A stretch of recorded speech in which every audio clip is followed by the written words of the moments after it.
Hey, what's up, everybody? It's your girl Shantae back with another episode of Chatting with Shantae. How in the world are y'all doing? Me, I am doing fabulous, even though it's a little bit hot, but that's all right. So you know your girl is now reviewing season 4 of The Chi, and episode 2 just dropped. Technically, it dropped Saturday night on Hulu, because I have the Hulu app and I have Showtime, added onto it. So I was able to watch it 11 o'clock last night.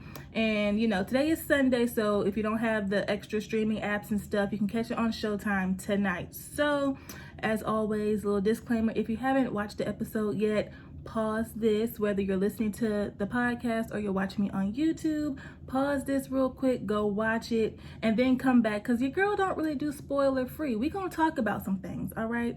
So I got my notes here, okay? And so if you see me looking down, that's what I'm doing, reading my notes.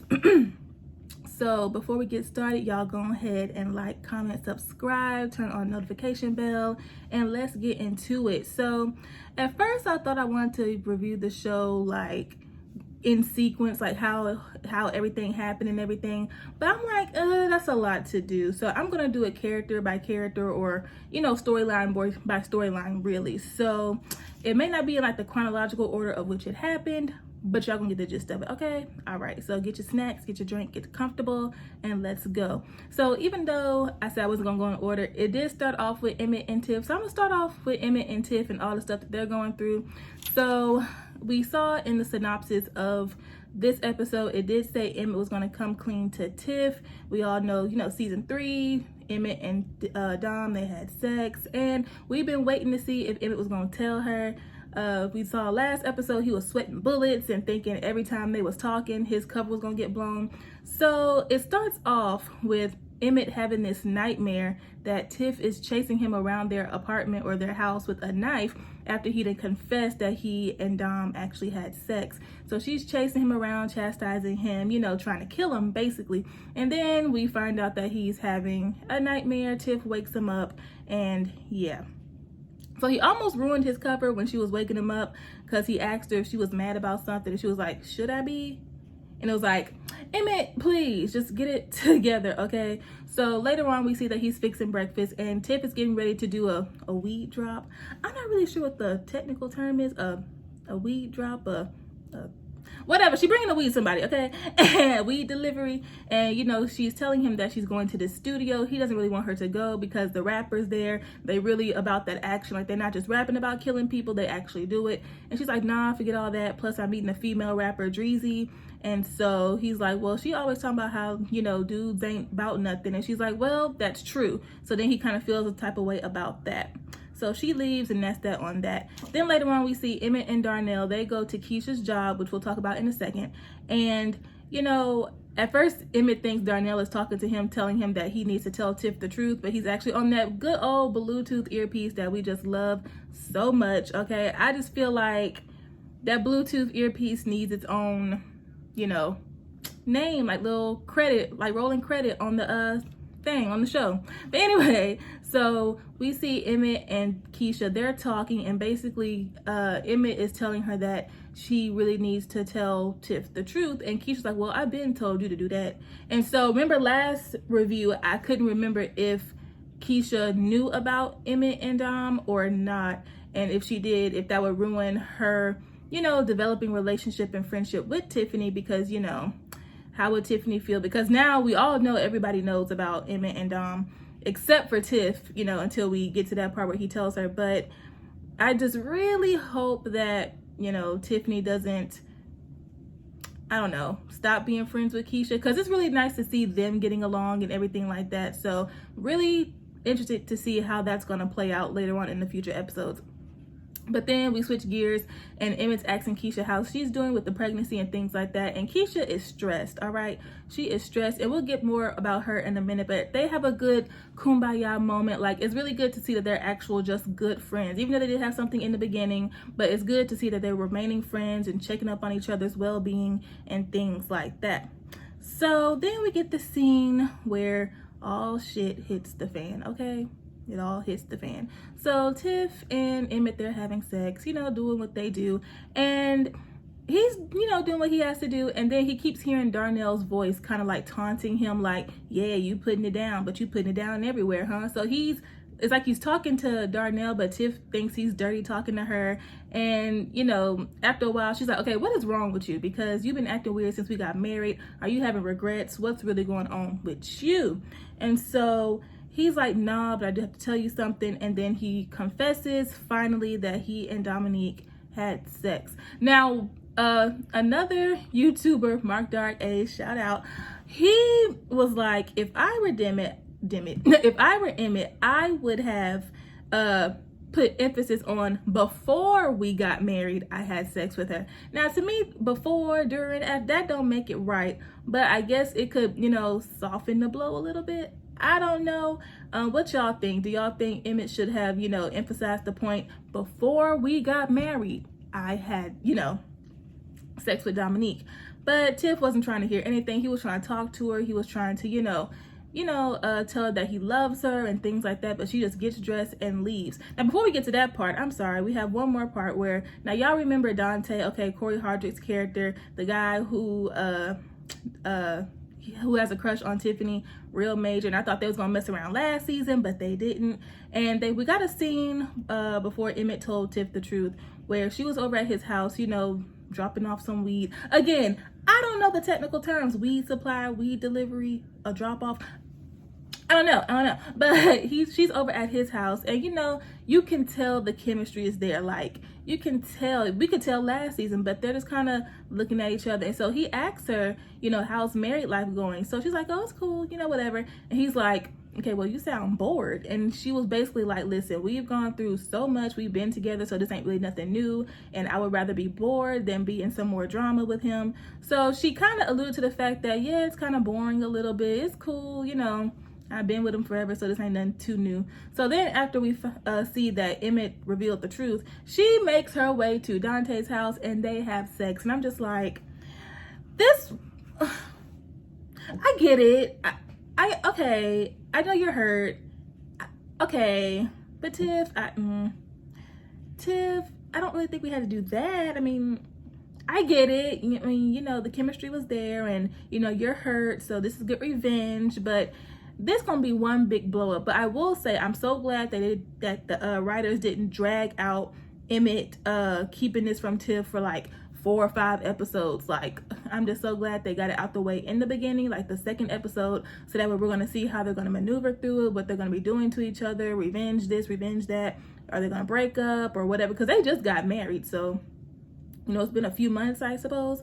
So we'll just have to see, well, more than a few months, but we'll just have to see, you know, what goes on in their relationship. But we saw towards the end of the episode, Dante and Tiff, they were waking up next to each other in the bed. Or no, they were still asleep in the bed. I want to call him Jacob Lattimore so bad. Emmett, he was up, you know, I don't know if he could sense that maybe she was out doing something or what, but he was waiting up for her, you know, looking at the door, looking out the window. So we're going to see what goes on. And I think in the next episode, we're going to see a scene where Tiff and Dominique are in the same scene, you know, mugging each other. I don't really know, but I wonder if she's going to confront Dom or if she's going to handle all her business with Emmett. I don't know, but I'm excited to see, because again, we saw that they were about to go into business together. So the shit's really finna hit the fan. And I'm just like, yes, Jesus. So let's switch gears to Kev, Jake, and Gemma. So they're really setting up all, like, everything that we are expecting to see, like with Duda getting shot and Jake and Gemma kissing. They're really showing us all the little things that are going to be leading up to the big blowouts, okay? Like everything that's going to be leading up to Jake and Gemma kissing, you know, what persuaded them or motivated them to do that. So Kev, poor baby. Listen, I will say this, Kev's been through a lot, okay? Since season 1, episode 1, he's been through quite a lot, okay? And it's just like, can he catch a break? Can he just have one peaceful season where he can just enjoy being a kid? But with everything going on in recent events with his friend being, you know, beaten by the police and all that other type of stuff, it's really weighing heavy on him. So we already saw he was smoking and drinking the last episode. Now he just cussing at his mama. I'm just like, how is he still reciting his lines? Because his mouth would have been plopped off on the floor. Do you understand me? So Nina's telling him to get off the phone. He like, or what, you know, and then he gonna have the nerve to say, you always tell me you gonna smack somebody, but you never do it. I was like, Kevin, I understand you going through some stuff, baby boy. I understand. But you ain't finna be acting stupid. You ain't.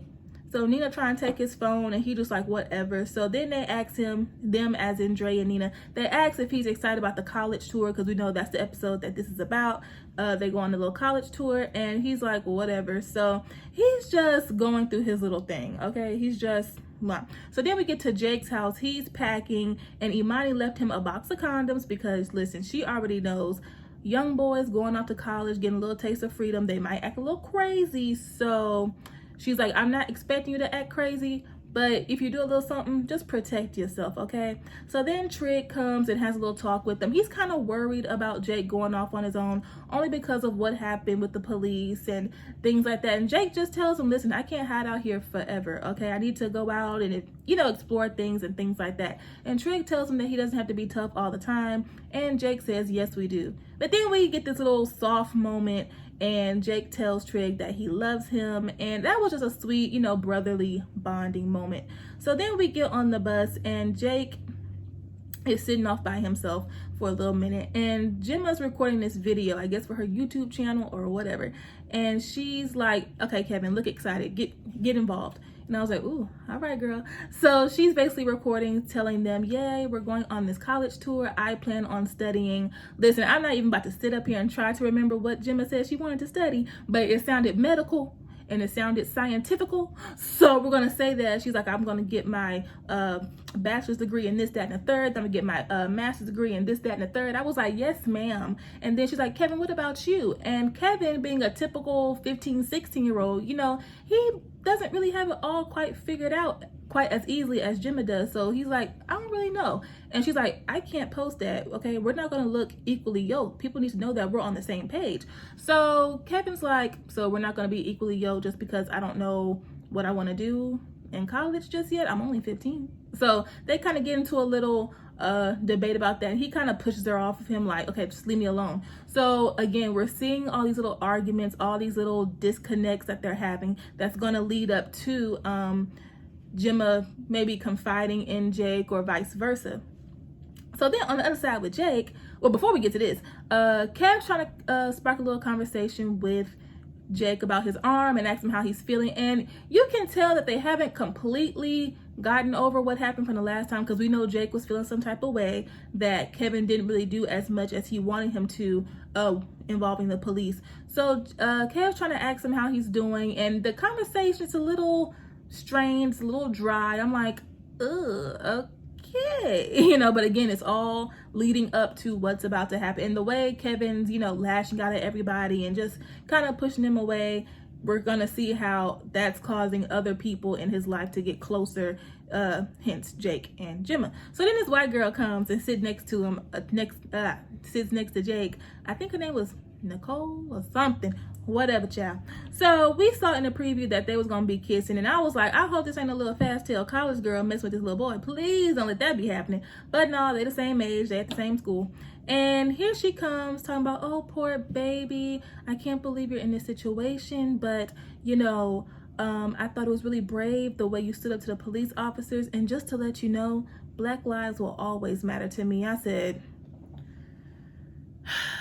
you know, I'm sorry, you know, all right, sis, thank you so much. So then she's talking about, I wish there was something I could do to make you feel better. And he's talking about, I can think of a few things.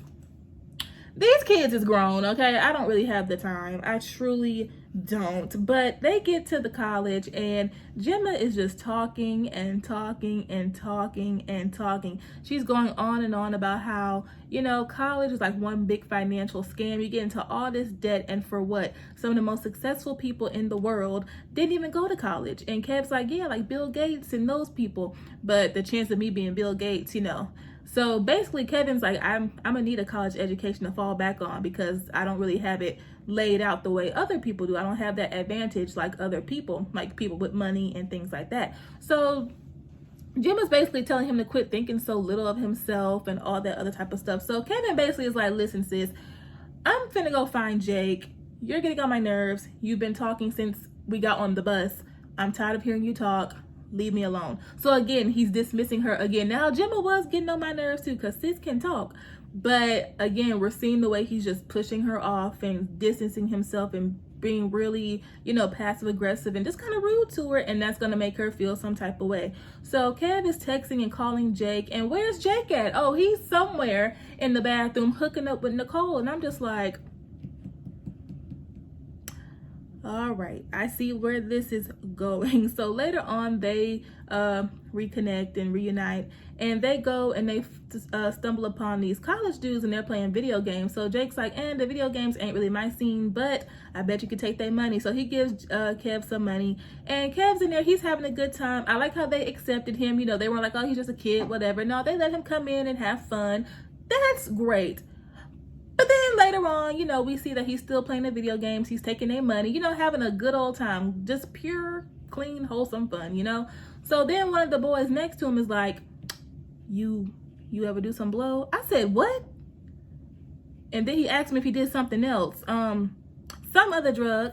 And Kev was like, oh, nah, I'm gonna just stick to my vape. I don't really do the white boy drugs. And so the dude, I guess that was his like video game partner or whomever, he's telling the dudes, listen, he's just a kid, chill out. And of course the peer pressure's on. One, I guess Kevin feels like I'm this little high school, I'm amongst all these college dudes, I gotta look the part, I gotta fit in and things like that. And everything that's going on, he's just looking for all these temporary reliefs to, keep his mind off of Gemma and his sister and the police and Jake, so many different things that's swarming up inside his head. So the dude hands him a pill, and Kevin's like, F it, I'll try it. I said, F it, you'll try it? Baby, wait a minute. The drinking, okay. The blunt smoking, I'm not really a fan of it. Talking back to your mama, oh no, but you want to pop some pills and then drink a beer and everything? So we see that he takes the drugs and he's just off his shit, okay? He's spiraling out of control. He's heading upstairs. Gemma and the teacher are like, boy, what is wrong with you? And before he could say anything, he just hurls, okay? He just hurls everywhere, hence him getting kicked off the college tour. And I'm just like, okay, I really need Kevin to get it together. Listen, I understand a lot is on his mind, a lot is weighing heavy on his heart, and he's been through a lot for a 15, 16-year-old boy, but ooh, this is not the way he needs to be spiraling, I promise you. So then real quick, we're going to get into Maisha and Papa. We only got a few scenes and they were cute. So Papa's starting a podcast, and we get this moment where he feels like, I feel like I didn't really do too much to help my friends, with the whole police brutality situation. So Maisha's like, listen, the police do this all the time. But if we can get somebody like you to get on a platform and, speak on these things often, then it might, prevent it from happening or, bring more awareness to it. So Papa's wanted to get this man, Van Jones, on his podcast. And Maisha's like, boy, he ain't coming here. So he kind of feels a certain type of way because, that's his Coretta, boo. Like, that's his Coretta, like, his number one supporter. And so they kind of have a little disconnect right there. But then they make up and things like that. So then Maisha, my good sis, gets in the studio booth, which I think was his closet. I don't know. And she lays down this song and she's just going in. She's rapping and it sounds really, really good. And Papa is impressed. And that was their little scenes. It was very, very cute, very wholesome, things like that.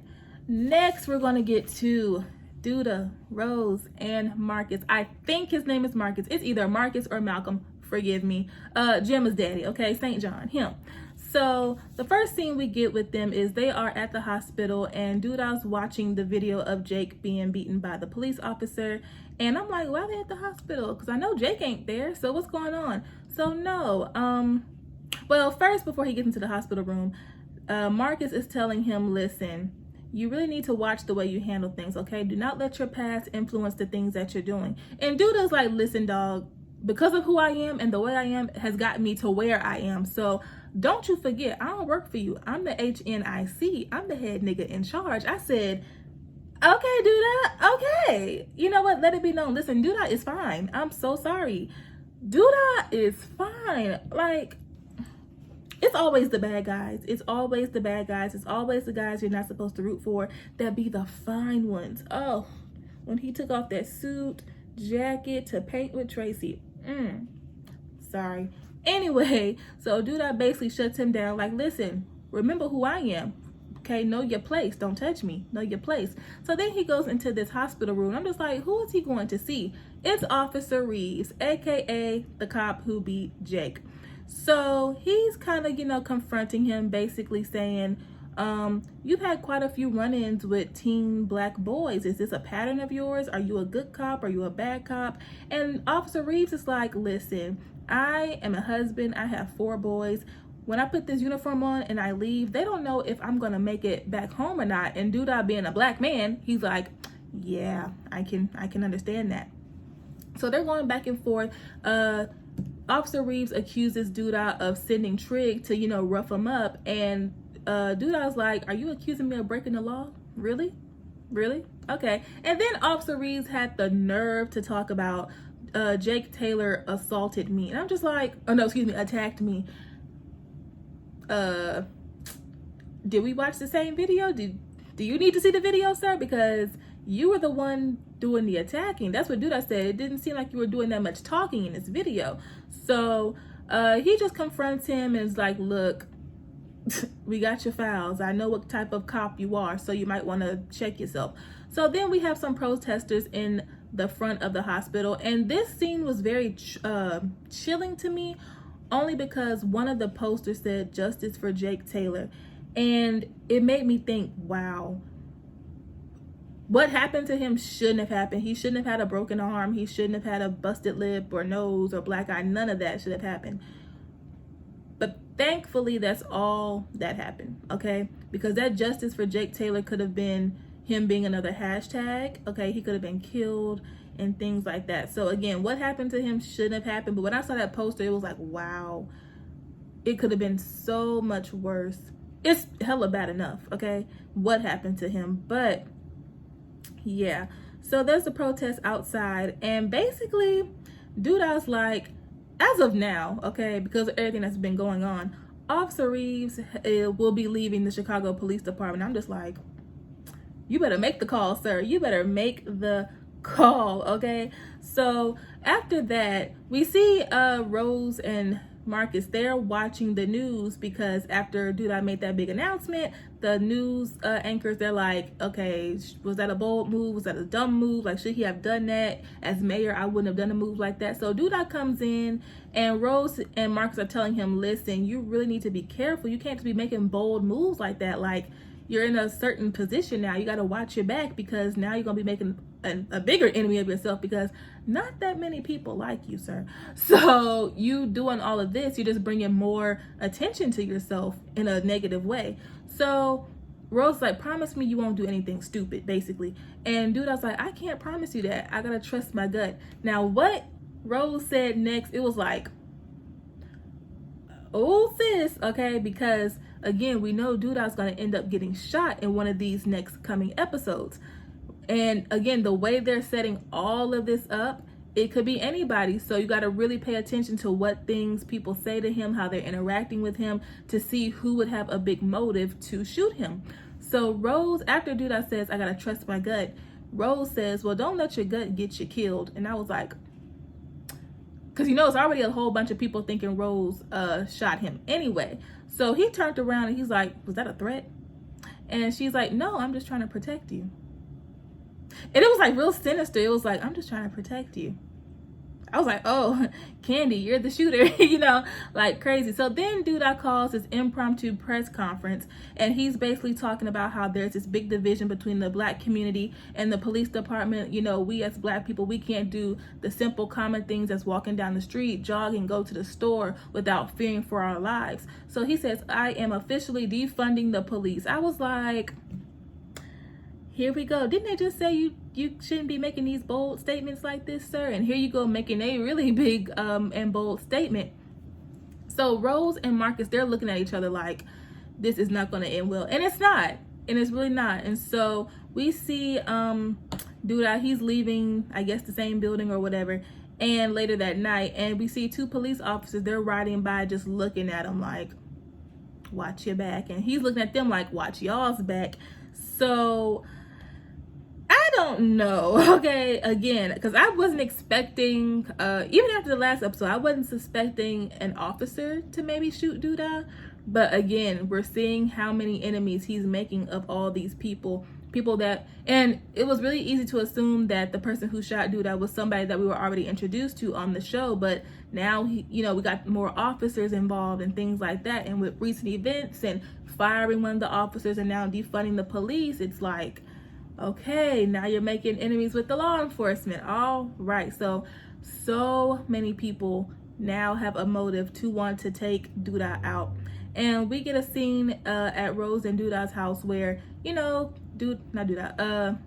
Rose, she's checking herself out in the mirror and she's like, you done messed up, right? Basically, like, we done went through all this to get in this position, and now you're making these bold claims, you're making these stupid moves without thinking, without consulting me or Marcus.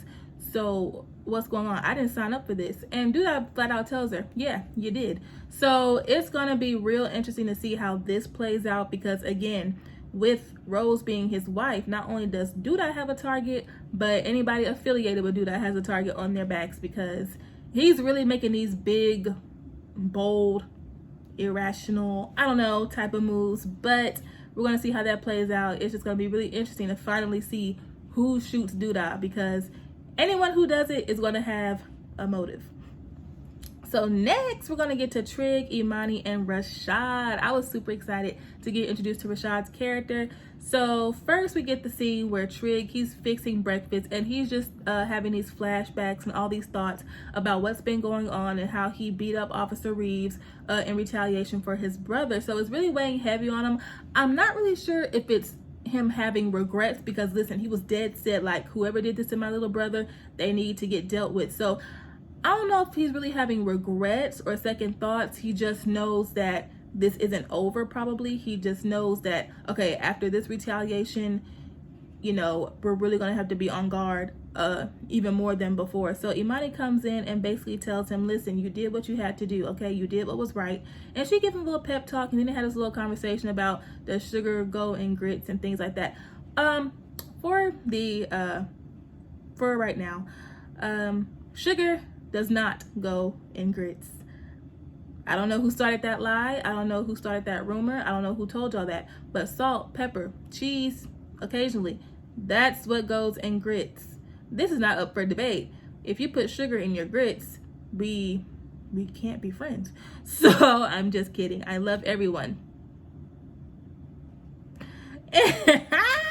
Anyway, so then we get introduced to Rashad. Now, we saw that Rashad was going to be making his debut appearance, and he is a good old friend of Trig's, and he's been locked away in jail for quite some time. And Rashad is played by none other Jason Weaver. I love me some Jason Weaver. He's been gracing our television screens and movie screens since forever, okay? Love him. So Trig comes and picks him up, and basically he's going to be that support system to help him get him back on his feet and get a place and get a job, and catch him up to speed, or bring him up to speed in today's world. So he's asking Trig, so I heard you got you a bad little bit on your arms, huh? And Trig's like, don't call her a bit, okay? Her name's Imani, and things like that. So the way Trig had to keep him in check, either he was like a ladies' man, he was a player, he didn't know how to keep his hands to himself, I don't know, but he's had to give him quite a few warnings, and this is only his first episode, so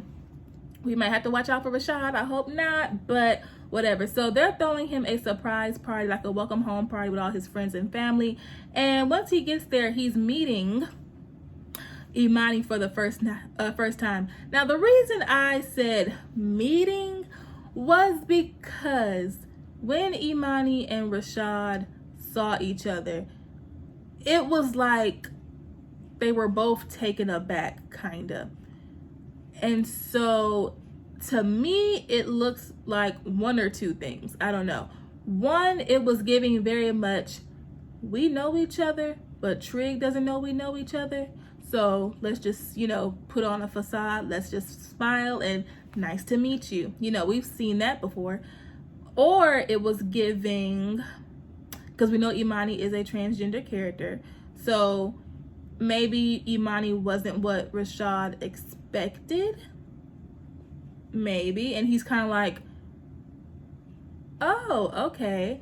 I'm leaning more towards those two actually know each other, but they don't want Trig to know because maybe, you know, they messed around before. I don't know, but I could tell that wasn't their first time meeting. That's what it was giving. It was giving, oh snap, Trig doesn't know that we know each other and the context of us knowing each other. So let's just pretend like we're meeting each other for the first time. Hey, how you doing? Hey, how you doing? And the way he kept looking at Imani, it was like either he isn't, I don't know. I just hope he doesn't try to do anything to her. Maybe it'll get revealed that if they have some history, some old chemistry, I don't really know. But again, that encounter was a little bit too familiar. I'll say that. It was a little bit too familiar. So Rashad goes and, you know, he goes and mingles with some friends. And Imani's like, I thought you said there's going to be a few people. This didn't turn into House Party 5. What's this? And so Trig's telling her not to worry and things like that. And then he tells her that Rashad's going to be staying with them until he gets back on his feet. So Imani's not really here for it. And Trig tells her, listen, he helped me out back in the day, okay? He, you know, he took something for me. I forgot the words. But basically, I guess he took the rap for something that Trig may have done. I'm not sure if it's something small or if it's something that could be the reason why he was locked away for quite some time. I don't know. But Imani was like, now, if the roles were reversed, do you think he would be doing the same thing for you? So she's not really here for it. She's trying to be cool, the supportive wife, but she's not really here for Rashad and things like that. So it's making me wonder, are they going to reveal what that certain thing is that Rashad did for Trig that is making Trig, you know, want to do all this for him? I mean, he gave him all that money. He's letting him stay at his place. And, you know, Rashad's like, man, where's the heating pad? My back hurt. Where's the pizza? Where's the Henny? Like, come on, we trying to turn up. And Trig's like, okay, I'm gonna get it. So it's making me wonder what that certain thing is, and will Rashad be holding it over his head? Like, you owe me.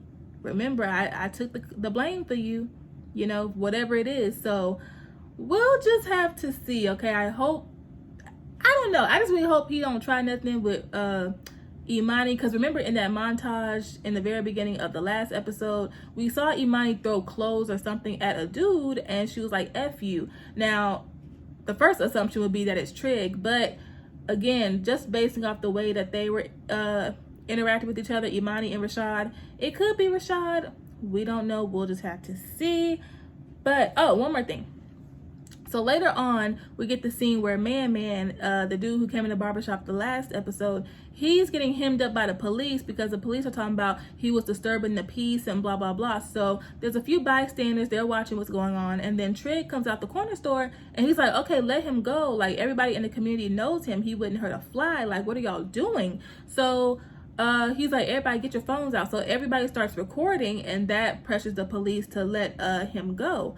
And so the police tell Trig, listen, the next time we catch him here, I don't care how many of y'all feel like recording's gonna stop something, he's getting arrested. And Trig's like, yeah, okay. So thankfully, Trig was there to help his friend, because you can tell his friend, even though he's grown, he needs some support. I don't know how to word it, but you can tell that he needs guidance and a little supervision, you know, things like that. So yeah, I'm just glad Trig was there. And I think we're going to be seeing a lot more of that from Trig, like, you know, really stepping in with the police. Maybe not every single time, but we're really going to be seeing him, you know, holding these meetings, defending people, things like that, because he's tired. And with that last encounter with his brother, that hit too close to home, and he's just like, listen, we're not y'all's property. We're not y'all's responsibility. Y'all ain't going to keep getting away with this. So we're really going to be seeing Trig become that spokesperson for, you know, the city of Chicago. And I'm here for it with his fine self. All right, we're almost done, y'all. So then we're going to get to Jada and Suede, honey. All right, so we know Suede is Jada's young masseuse who be giving the happy endings, honey. So Suede wants to accompany Jada to her class reunion. And she's kind of like, you know, I don't know about that. You know, I'm not trying to look like Angela Bassett and how Stella got her groove back. So Suede's like, are you really that worried about what people are going to say about me? in you? And she's like, no, but how would I even introduce you, like, as my masseuse? And, you know, they're trying to figure out what they are, and then they end up having sex, y'all. So they get to the class reunion, and this song comes on, and first of all, Jada's face is already like, oh, Lord, let's hurry up and get this night out the way. But then this song comes on, and Suede is like, ooh, that's my mama's jam. So she's like, really?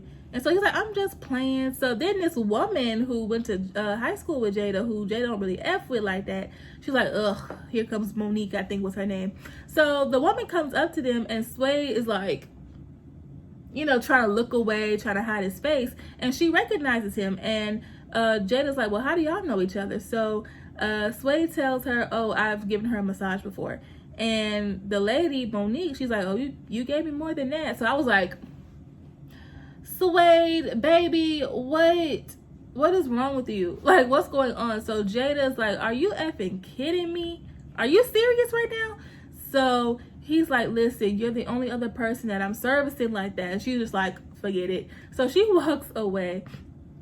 And then we get Nina and Suede. They're dancing, and basically Nina's giving him the rundown, like, listen, my girl's been through a lot, so if you're trying to play games and, you know, service all these other people, then you need to get on up out of here. She doesn't need the world. She needs somebody who she can, you know, be serious and grow old with. So get your act together. And Suede's like, listen, I really care for her. I want to give her the world. I want to be that person for her. So Nina's like, all right, well, don't just talk about it, be about it. So later on afterwards, we get Suede and Jada. They're in bed. You know, he's playing with her boobs, you know, and he feels a lump in her breast. And she's like, I know my body, okay? I've had this lump for years. I get it checked every single year on my birthday. It's nothing.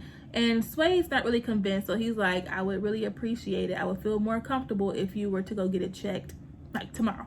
And she's like, okay. So we see towards the end, Jada is in the hospital room. Now we saw in the clips and trailers, y'all, I'm sleepy. So if my words are all over the place, forgive me. But yeah, but we saw Jada, she was sitting in the hospital room and things like that. So we were like, so everybody was like, is she pregnant? Girl, don't get pregnant for this young man. And then some people were like, ooh, I wonder if he gave her something.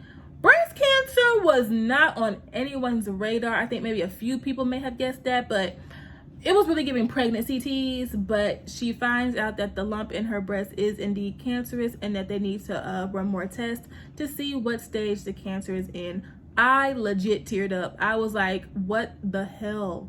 She does not deserve this. I love Jada. Jada is just a woman who is trying to get her groove back. She's getting her back cracked from this young man. She's having fun, you know, just really starting to have her own life because Emmett was living with her and all his drama. So she's finally at a place in her life to where she can just do as she pleases. She ain't got to worry about nothing. She can have fun. And then she has to get breast cancer. I'm just like, what the heck? And judging from the next episode, the clip that they showed, the cancer is more aggressive than they thought. And she's in the room crying. And I'm just like, what? Jada don't deserve this. So I'm praying that she's able to get a surgery or something to get it completely removed and she will be fine, because we don't need Jada leaving, okay? Jada don't need to die. We don't need that. I rebuke that, okay? So, and it just makes me wonder, dang, because Emmett's going through a lot, you know, with Tiff, Dom, all the other stuff. So how is he gonna take, you know, Jada and her news? Will she tell him? Will she want to deal with it on her own? We don't know. But then we get to Keisha, last but not least. So we know in the last episode, she was looking for adoptive parents. The couple that she met with, Octavia and Mark, yeah, you know, they weren't it, okay? Octavia tried to come and bring her some popcorn. It's like, hey girl, peace offering, I want the baby. Keisha's like, nah girl, I want the baby in a 2-parent household. So no ma'am. So even though we're gonna be seeing more of Octavia, so I'm just curious to see how they're gonna write that. But Keisha has a job, and at first I thought it was a bookstore, but it looks like a thrift store type of situation. I don't know. And girl, she is running around like a chicken with a head cut off. The manager was stressing me out, and I was just sitting on the couch. She had her ripping and running, and you know Keisha about to pop, okay? She 8 months pregnant. So you know, she needs to lean on the counter for a second. Let her do that. And the manager's like, if we tell the customers not to, then what makes you think you can do it? I was like, you know what? Sis, you ain't finna stress me out in these last few weeks of my pregnancy. That's what you ain't finna do, okay? So we see one of Keisha's old friends come in there asking for the purses or something, and they have a little moment, and she's like, are you good? Because she's looking at Keisha's belly like, you good? And so I don't remember who that was, to be quite honest with you. Like, how many episodes did we see her in? I can't remember if she was... Anyway, she's an old friend of Keisha's. And so Keisha's kind of looking like, you know. And we're going to be seeing her have these moments of, dang, I wish I could be living my life, you know, the way I anticipated. Because we get the scene where Keisha had to go pick Kevin up because he got kicked off the college tour for acting a plumb fool. So he's just up chucking, okay? He's throwing up in the toilet, and Keisha's going off on him because she feels like, listen, you have all these opportunities laid out for you, okay? And you're ruining it. You're effing it up by acting a fool and acting like you ain't got no home training. How you get kicked off a college tour doing drugs and drinking? You lucky I don't tell mama. And she's like, I'm supposed to be the one in college, not picking you up off the floor. And so again, we're going to be seeing a lot of those moments. Like, it's really hitting Keisha like, dang, this is supposed to be such a different space for her, you know, going off to college and, you know, getting some independence, really seeing the world for herself, not being pregnant, not, you know, watching Kevin start to throw his life away and all that other type of stuff. So, poor Keisha, oh my gosh. And then lastly, we see Nina, Dre, Kevin, they're going to Keisha's appointment to check on the baby and see the ultrasound and things like that. And they're hearing the baby's heartbeat, and the doctor's telling her, yeah, you have a healthy baby, all that good stuff.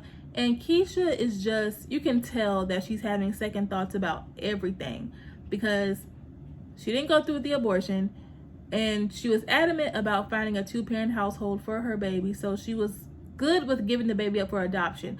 But like I said the last time, the attachment is growing every single day because she kept referring to the baby as my baby, my child, my this, my that. And now that she's actually seeing the baby being developed, hearing the heartbeat and things like that, she may have some strong second guesses about the adoption altogether. And she may just want to keep the baby for herself. Again, I truly feel like that's the direction that they're going. Like, she might just keep the baby for herself. And if she does, again, where would that leave Octavia? I don't know. But, and even Dre and Nina looked really happy. They looked, I mean, of course they would be happy that the baby's healthy. But again, based off the vibes from the last episode, they're really, it seems like they're really wanting her to, you know, give the baby up for adoption. Especially Nina. But the way they were looking, like, if we didn't have any context, if we just saw that scene, you would think that they were happy that they were about to be grandparents or, you know, grandmothers, whatever. So Keisha, she's crying, looking at the ultrasound, and that's how the episode goes off. So again, I wouldn't be surprised if she ends up keeping the baby just because the attachment is there. She's having second guesses or second thoughts and things like that. But y'all, this episode was very emotional. Okay, very emotional. Again, we're seeing how the puzzle is coming together with these different outcomes, you know, Gemma and Jake, Duda, etc., etc. So we're seeing how it's all unfolding and what's going to lead up to the big bangs. But again, this episode was emotional. Like, oh my goodness. Like, last episode had much more comedic relief. This one was just heavy. Like, oh my goodness, harsh realities, hard truths, you know, facing your consequences, you know, all that other type of stuff. But let me know what y'all thought of this episode. Who do y'all think shot Duda? Again, now we have the police involved and things like that. Do y'all think Imani and Rashad, they know each other from a past life, or are they gonna get into it? I don't know. Indeed, I wonder if Kev and Gemma are gonna break up, because the animosity that they're having towards each other, more so Kevin towards Gemma, you know, they might take a break, they might break up. I don't know. And again, I really hope my good sis Jada pulls through, because she doesn't deserve breast cancer. She doesn't deserve that, okay? She's just trying to have a good, fun life. Do you understand me? She got her grown-ass child at her house, and she's just trying to have some fun. But we're gonna see on the next episode what comes up, and I'm excited. Like, this season, we already knew it was gonna be deep and dark and heavy. We already knew that, okay? But honey, they really listen. I guess the creators and Lena and all them were like, listen, we saw what y'all said about the 3rd season. Y'all ain't about to say that for the 4th season. So before I keep rambling, I hope y'all enjoyed this review, and I will see y'all next week for episode 3. And y'all have an amazing day. I love y'all.